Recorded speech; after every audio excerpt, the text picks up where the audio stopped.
वाटण्याच्या कामाची जरी त्यांनी चर्चा केली तर त्याच्यामध्ये वेगळं वाटण्याचं काही कारण येत नाही. अर्थखात्यावरून सध्या घमासान सुरू असलेलं पाहायला मिळत आहे.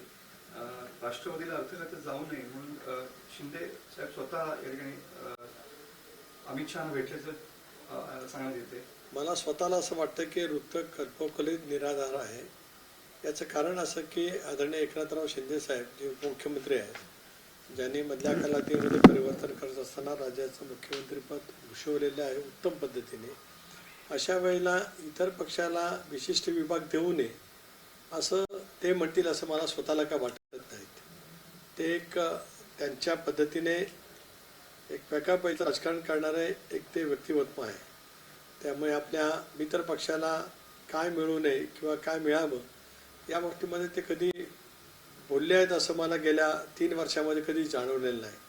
सुसंस्कृतपणाने त्यांच्या पक्षाच्या वाढीसाठी जे करायचं आहे ते करण्यासंदर्भात ते कणखरपणाने पावलं उचलत असतात आणि ते जी काही पावलं उचलत असतात त्याला अनेक वेळेला यश मिळत असतं.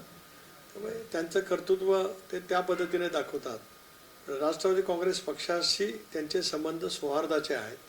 कालही होते स्वर्गीय अजितदादा असताना, आजही आहेत आणि उद्याच्या भवितव्यामध्ये सुद्धा त्यांचे आमचे संबंध अतिशय सौहार्दाचे राहतील. सर, राष्ट्रवादी शरद पवार गटाचे नेते जेव्हा अर्थखातं जेव्हा होतं तेच अर्थखातं आता राष्ट्रवादीने मिळावं अशी तुमच्या पक्षाची देखील मागणी आहे ना. आमची मागणी आहे म्हणूनच आम्ही म्हटलं या विषयावरती की आम्ही पक्षाचे प्रमुख नेते राज्याच्या मुख्यमंत्री महोदयांची भेट घेणार आहोत. आमच्या नेत्या उपमुख्यमंत्री सुनेत्राबाईंनी यांच्या नेतृत्वाखाली एक कोर ग्रुपचं शिष्टमंडळ मुख्यमंत्र्यांची भेट घेऊ इच्छित आहे. आम्हाला भेट दिल्यानंतर आम्ही या विषयावरती आणि इतर अनेक बाबींवरती आम्हाला चर्चा करायची आहे. त्याला नक्कीच या विषयावरती आम्ही चर्चा करू. पण अर्थखात्यावर किती आग्रही आहात तुम्ही किंवा राष्ट्रवादी काँग्रेसचा पक्ष? अर्थखातं मागण्यासंदर्भात आम्ही ज्याला भेटणार आहोत याचा अर्थ स्पष्ट आहे. सर, राष्ट्रवादी शरद पवार गटाचे नेते जयंत पाटील यांनी मुख्यमंत्र्यांच्या भेटीनंतर काल उपमुख्यमंत्री एकनाथ शिंदे यांची देखील भेट घेतलेली आहे. नंदनवन बंगल्यावर जवळपास 1 तास बंद दारावर चर्चा झाल्याची देखील माहिती आहे आणि यावेळी जितेंद्र आव्हाड देखील उपस्थित होते. नाही, त्याच्यामुळे काय वेगळं राजकीय समीकरण असेल असं मला स्वतःला काय वाटत नाही. जयंतराव हे सुद्धा एक मुरब्बी राजकारणी आहेत. राज्याच्या राजकारणातले 7 वेळेला विधिमंडळावरती निवडून आले. दीर्घकाळ त्यांनी राष्ट्रवादी काँग्रेस पक्षाचं संघटनेमध्ये नेतृत्व केले. मंत्री त्यांनी राहिलेले आहेत. वेगवेगळ्या कारणासाठी ते भेटू शकतात. मला स्वतःला काही वेगळं वागवं वाटत नाही. एक आणि पवारसाहेबांचा राष्ट्रवादी काँग्रेस पक्ष आणि त्याची वाटचाल करण्याचा त्यांचा पूर्णपणाचा अधिकार आहे. पण अलीकडे शरद पवार यांचा पक्ष सत्तेत सहभागी होण्याच्या चर्चा जोरदार सुरू आहेत आणि त्यानंतर सुरू झालेल्या या गाठीभेटी, त्यामुळे राजकीय महत्व या गाठीभेटींना आलेलं आहे. एक असं आहे की साहेबांच्या पक्षातील सहकाऱ्यांना सत्तेमधल्या सहभागाच्या बद्दल काय चर्चा आहेत, मला या संदर्भामधले काय माहिती नाही. शेवटी गेली 6 दशकं 60 वर्ष राज्याच्या आणि देशाच्या राजकारणामध्ये पवारसाहेबांची भूमिका एक अहम पद्धतीची राहिली. त्यांनी केंद्र सरकारमध्ये सुद्धा त्या कालावधीमध्ये अगदी मला आठवतं की 96च्या नंतर जवळपास दर 2 वर्षांनी लोकसभेच्या निवडणुका होत आल्या. तेव्हा केंद्राच्या राजकारणामध्ये सुद्धा पवारसाहेबांची भूमिका मोठ्या प्रमाणात राहिली. युपीएला ताकद आणि शक्ती देण्यामध्ये सुद्धा किंवा युपीएचं गठबंधन ज्यावेळेला झालं 2004मध्ये त्यावेळेला सुद्धा पवारसाहेबांचा पुढाकार त्या ठिकाणी होता. त्यामुळे ते स्वतःच एक देशाचे वरिष्ठ नेते असल्यामुळे त्यांच्या पक्षाने कोणाबरोबर जावं हा शेवटी साहेबांचा त्यांच्या पक्षाचा अधिकार आहे. याला धरून एक प्रश्न की शरद पवार गटाच्या किंवा काल सुप्रियांचं विधान सुद्धा आलं की डिलिमिटेशनला कदाचित आम्ही समर्थन देखील करू. अशा पद्धतीनं शरद पवार गटाची किंवा त्यांच्या खासदारांची सुद्धा भूमिका यावेळेला बदलत आलेली पाहायला मिळते आहे. कदाचित ते एनडीएच्या बाजूने झुकताना पाहायला मिळत आहे. नाही, एक असं आहे की सुप्रियाताईंची ज्या ज्येष्ठ संसद सदस्य आहेत त्यांची पत्रकार परिषद मी ऐकली आणि त्यांनी हेच सांगितलं की उद्या जर का डिलिमिटेशन बिल 33% महिला आरक्षणासहित आलं तर त्यामध्ये 71 साली इंदिराजी असताना लोकसभेच्या जागा 542, 543, विधानसभा महाराष्ट्राचे 288, या जागाच्या ज्याला आपण इंग्रजीमध्ये फ्रीज करतो ह्या ज्या केलेल्या आहेत, उद्या डिलिमिटेशन करताना 1/3 महिलांच्यासाठी आरक्षण देत असतानाच या जागांच्या मध्ये वाढ करण्याचा निर्णय भारत सरकारने या विधेयकाच्या मार्फत केला तर आम्ही विचार करू असं ते म्हटल्यात. उदाहरणार्थ काय तर आज महाराष्ट्रामध्ये 48 खासदार आहेत, 48च्या ऐवजी 72 होतील. महाराष्ट्रामध्ये 288 विधानसभा सदस्य आहेत, त्याच्यामध्ये 144 वाढ होईल, म्हणजे मग ते 232च्या आसपास किंवा 400 अशी ती संख्या त्या ठिकाणी जाईल. अशा वेळेला आम्ही UPA चर्चा करून विचार करू, असं सुप्रियाताई म्हणाल्या. पण काही एक जबाबदार नेते आहेत, त्याच्यामुळे ते त्या पद्धतीने बोलतात. पण विलिनीकरणाबाबत ज्या काही चर्चा सुरू असतात काय, म्हणजे असंही झालं की जी गाठभेट झाली ती विलिनीकरणासंदर्भात होती काय, किंवा काय मुख्यमंत्र्यांची, असं देखील चर्चा रंगली. मला एक त्याच्यातला अजब तर्क समजू शकत नाही की उद्या 2 राष्ट्रवादी काँग्रेस पक्षामध्ये विलिनीकरण करायचं असेल तर ते वर्षा बंगल्यावरती जाऊन चर्चा करण्याचा काय प्रश्न येईल त्याच्यात, मला काय त्याच्यातलं कळू शकलं नाही. एक, स्वर्गीय अजितदादा असताना विलिनीकरणाची चर्चा झाली होती का, तर झाली होती. ती अखेरच्या टप्प्यात गेलेली होती. दादांचं दुर्दैवी निधन 28 जानेवारीला झालं नसतं तर कदाचित 15-20 फेब्रुवारीच्या आसपास याचा उल्लेख आदरणीय पवारसाहेबांनी किंवा पवारसाहेबांच्या पक्षाच्या प्रमुख नेत्यांनी जो केला की 12-15 फेब्रुवारीची तारीख ठरली होती, कदाचित त्या तारखेला दादांच्या नियोजनाप्रमाणे विलिनीकरण होऊ शकलं असतं. पण दादांच्या दुर्दैवी निधनानंतर राजकीय समीकरण पूर्णपणाने बदललेलं आहे आणि मधल्या कालावधीमध्ये सुप्रियाताई असतील, शशिकांत शिंदे असतील, त्यांनी आता विलिनीकरण हा मुद्दा संपुष्टात येऊन आता आम्ही पक्ष बांधणीचं काम सुरू करतो असं म्हटलेलं आहे. ॲज फार ॲज आम्ही राष्ट्रवादी काँग्रेस पक्ष विचार बघता आमच्याकडे अशा पैकी कुठली चर्चा आज नाही. पवारसाहेबांच्या राष्ट्रवादी काँग्रेस पक्षाच्याकडनं या विषयावरती चर्चा बंद झाले अशा पैकीचं ठाम मत पक्षाच्या नेतृत्वाने त्या ठिकाणी व्यक्त केलेलं आहे. त्यामुळे असं नजीकच्या कालावधीमध्ये कुठे चर्चा संभवत नाही. पण आपण म्हणताय तसं काही त्यावेळेला येईल त्यावेळेला बघू. पण दादा हयात असताना अशा विलिनीकरणाच्या कोणत्याही चर्चा झालेल्या नव्हत्या असं राष्ट्रवादी म्हणजे अजित पवार गटाच्या राष्ट्रवादीकडूनच अनेक नेत्यांनी म्हटलेलं होतं त्यावेळी. नाही, इतरांनी काय म्हटलं होतं मला माहीत नाही. मी एवढंच म्हटलं होतं की चर्चा दादांच्या पातळीवरती पूर्ण केल्या होत्या. दादा आमचे राष्ट्रीय नेते सर्वेसर्वा होते, त्यामुळे त्या संदर्भात चर्चा करण्याचा त्यांचा पूर्णपणाचा अधिकार होता आणि त्या पद्धतीने त्यांच्या चर्चा केल्या. त्या अखेरच्या टप्प्यात आल्या असत्या तर आमच्याजवळ त्यांनी चर्चा अधिक माहिती सांगितली असती. मला चर्चा सुरू आहेत काय पद्धतीने आहे त्याची माहिती दादांनी मला नक्की त्या ठिकाणी दिलेली होती. आता त्यांनी ठरवलेला जो फॉर्म्युला होता जो मलाही ज्ञात होता ते त्याच्यानंतरचे सगळे दादांच्या दुर्दैवी निधनाच्या नंतरची सगळीच राजकीय समीकरणं पूर्णपणाने बदललेली असल्यामुळे आता तो विषय समोर नाही.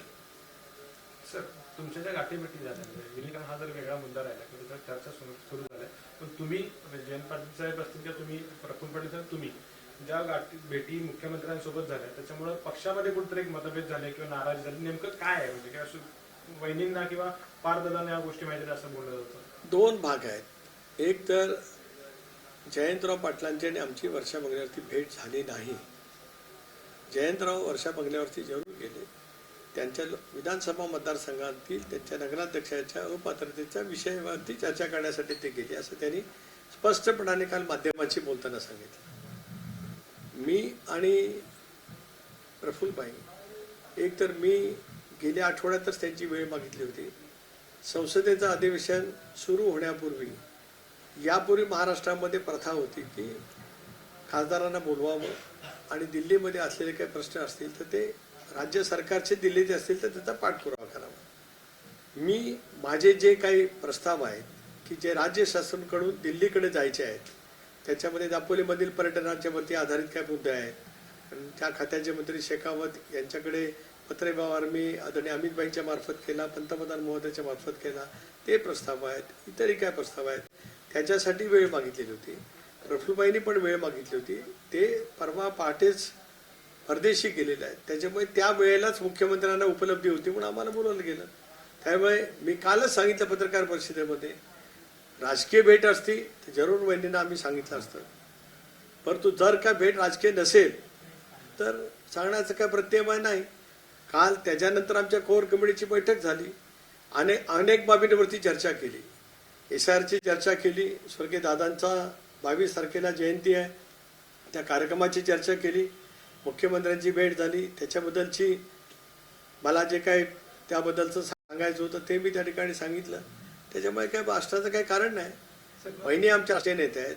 जो आदर मला अजितदादांच्या बद्दलचा मनामध्ये होता तोच आदर बहिणींच्या बद्दलचा आमच्या सर्वांच्या मनामध्ये आहे आणि त्यांच्या नेतृत्वाखाली राष्ट्रवादी काँग्रेस पक्ष नेटाने वाटचाल करते आहे.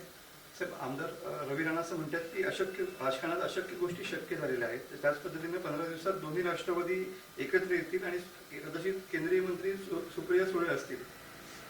रवी राणा फार मोठे नेते आहेत, त्याच्यामुळे माझ्यासारख्या छोट्या कार्यकर्त्यांनी त्यांच्यावरती वक्तव्य करणं काय फार योग्य नाही. ते खूप मोठे नेते आहेत. तर पुढील 1.5 महिन्यामध्ये महाराष्ट्रात काय आणि राज्यामध्ये आणि केंद्रामध्ये सुद्धा मोठे फेरबदल होतील आणि त्याच अनुषंगानं फडणवीस आणि शिंदे साहेबांच्या दिल्ली वारी सुरू झाल्याची चर्चा या ठिकाणी झालेली पाहायला मिळते. काय सांगाल? शिंदे साहेब दिल्लीला नियमितपणाने त्यांच्या खासदारांच्या प्रश्नाच्यासाठी केंद्र सरकारकडे त्यांच्याकडे जे महत्त्वाचे विभाग आहेत, नगर विकास, गृहनिर्माण, रस्ते विकास महामंडळ, या निमित्ताने जात असतात. त्यांच्या प्रत्येक भेटीचा राजकीय अर्थ काढणं काही योग्य नाही, कारण ते सुद्धा एक विकासाभिमुख नेतृत्व आहे.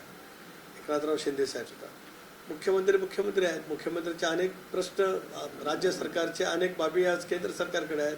अशा वेळेला ते जातात. भारतीय जनता पक्षाचं शिस्त नेतृत्व दिल्लीमध्ये आहे, त्यानिमित्ताने जातात. आता काल आज मुख्यमंत्री दिल्लीत गेलेत काही मला माहीत नाही, मी रत्नागिरीत आहे. पण साहेब, याचे राजकारणात मोठे बदल पाहायला मिळतील 1.5 महिन्यामध्ये. एक तर 20 तारखेपासून म्हणजे सोमवारपासून संसदेचं 3 आठवड्याचं अधिवेशन आहे. ज्या अधिवेशनामध्ये कदाचित हे बिल येण्याची शक्यता नाकारता येत नाही. त्यामुळे आज सर्वांचं लक्ष किंवा आम्हा एनडीएमधल्या सहभागी मित्रांचं अधिक लक्ष अधिवेशनावरती आहे आणि येणार त्या विधेयकाच्यावरती आहे.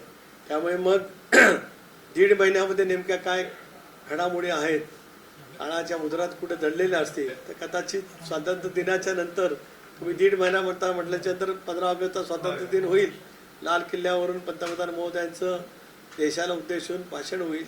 पुढच्या वर्षाचा संकल्प पंतप्रधान महोदय त्या ठिकाणी करतील. त्यानंतर काय उलाढाले असतील तर तुम्हाला माहिती असतील तर आम्ही सांगू. असू शकतात, नसूही शकतात.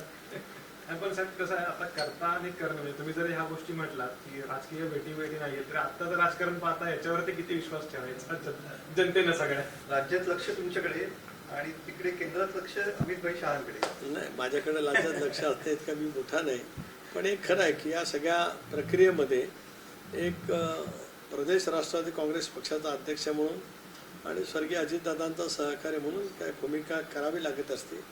ते मी नेटाने पक्षाच्या हिताच्या दृष्टिकोनातून आमचे विधिमंडळातील सहकारी आमदार त्यांच्या विकासाच्या प्रश्नाच्या दृष्टिकोनातून सतर्कपणाने ती माझी भूमिका मी सतत घेत असतो. साहेब, तुम्ही म्हणजे अगदी शेवटचा प्रश्न, म्हणजे जरी तुम्ही म्हटलात की गाठीभेटी या प्रत्येक राजकीय अर्थ काढू नये, मग असे म्हटलं की करता आणि करणे या सध्या गोष्टी म्हणजे राज्यातल्या राजकारणात सगळं बघितलं तर तसं काही आलबेल नाही असं काही आपण गॅरंटेड देऊ शकत नाही. त्याच्यामुळे तुम्ही ज्या गोष्टी नाकारलात की विलिनीकरण असेल किंवा कुठल्याही इतर राजकीय चर्चा सगळ्या, ते ठामपणे आता आपण म्हणू शकतो जनतेसाठी म्हणून की असं काहीच होणार नाही. एक असं आहे की राजकारण प्रभावित आहे. एक या क्षणाला त्याची चर्चा नाही, पण कधी चर्चा कुठल्या केव्हा येऊ शकते याचा अंदाज मी आज करू शकत नाही. मला आज विचाराल तर आज तशी कुठेही दुसरशी शक्यता नाही. पण गतिमान राजकारणामध्ये अनेक बाबी आहेत. आता उद्या विधेयकाच्या वरती, विधेयकाच्या बाजूनी जे काय संबंध दिल्लीमध्ये मतदानाच्या निमित्ताने जी प्रक्रिया होईल, आपण बघा ना, पश्चिम बंगालच्या निवडणुकीच्या नंतर तृणमूल काँग्रेस जी एक हाती सत्ता 15-20 वर्ष ममता दीदींच्या ताब्यामध्ये होती, तिथे जे काय राजकारण झालंय किंवा त्याच्यातला जो काही फेरबदल झाला आहे, मागच्याच अधिवेशनात तृणमूलचे सगळे खासदार ज्या ताकदीने या विधेयकाला विरोध करत होते, कारण माझी जागा बसायची, माझ्या बाजूलाच अभिषेक बॅनर्जी बसतात जे आज त्यांचे नेते आहेत, त्यांच्या बाजूला कल्याण बॅनर्जी बसतात. 3 आसनांची जागा आहे. त्या 2 नंबरच्या रांगेत आम्ही आहोत. तिथे तृणमूल काँग्रेसमध्ये झालेली फूट पाहायला मिळते आहे. DMK जे आज राहुल गांधींच्या बाजूला, वेणुगोपालच्या बाजूला बाळूसाहेब बसतात. DMKने पत्र दिलं की आता आम्हाला काँग्रेसच्या बाजूला बसायचं नाही, आमची आसन व्यवस्था स्वतंत्र करा. हे आम्ही मार्च-एप्रिल महिन्यामध्ये अधिवेशन ज्यावेळेला संपुष्टात आलं, संपलं, सायनाडाईन झालं, त्यावेळेला कधीच अभिप्रेत नव्हतं. म्हणजे त्या 2 विधानसभेच्या निवडणुकीने देशातल्या राजकारणामध्ये इतका कमालीचा बदल केला. ज्या मजबूतीने इंडिया आघाडीने 230 मतं मिळवली होती, त्या आघाडीमध्ये आज 50-60 मतं बाजूला गेलं तर चित्र दिसत आहे. त्यामुळे इतक्या घडामोडी काही दिवसामध्ये घडू शकतात, तर पुढे काय घडेल असं मी तरी काय सांगू शकतो. कोणाला माहिती होतं की ममता दिदींचा दोन्ही विधानसभा मतदारसंघात पराजय होईल? कोणाला माहिती होतं की शालीनसारखे कर्तबगार नेते स्वतः विधानसभेमध्ये मुख्यमंत्री जे आहेत ते पराभूत होऊ शकतील? त्याच्यानंतर जो DMK UPA सोनिया गांधीच्या नेतृत्वाखाली स्थापन झाल्यापासून मंत्रिमंडळामध्ये जे DMK पक्ष राहिला, त्याच पक्षाने स्वतंत्र आसनाची व्यवस्था करा, काँग्रेसच्या बाजूला नको असं पत्र लिहिणं, हे इतक्या झपाट्याने जर काय राजकारणामध्ये देशाच्या बदल होत असते, राज्यामध्ये सुद्धा आपण मधल्या कालावधीमध्ये की 6 खासदारांनी घेतलेले निर्णय, तर कधी काय घडू शकत असतं. सर म्हणजे एक वस्तू वेगळा विषय, जंतर मंतरचं आंदोलन सध्या राजकीय विषय झालेला आहे. स्वतः उद्धव ठाकरे साहेब सुद्धा या ठिकाणी मुंबईमध्ये त्या पद्धतीने 20 आंदोलन करण्याच्या तयारीमध्ये असल्याचं पाहायला मिळतंय. कसं बघतं याच्याकडे? कारण जंतर मंतरचं आंदोलन आंदोलनाची योग्य ती दखल केंद्र सरकारने निश्चितपणाने घेतलेली आहे. आमच्या ज्या काय मागण्या असतील त्या संदर्भामध्ये केंद्र सरकार विचार करेल. आणि ज्या वेळेला दिल्लीला जाऊ त्यावेळेला आता परवाच सोमवारपासून अधिवेशन सुरू होते, त्यामुळे त्याच वेळेला NDAची बैठक मंगळवारी बोलवलेली आहे. कालच निरोप आला की पंतप्रधानांच्या उपस्थितीमध्ये मंगळवारी सकाळी NDAच्या खासदारांची बैठक आहे, त्याला मी तिथे असेलच. अमित भाईंची पण भेट होईल, त्याला कळेल नेमकं काय चालू आहे.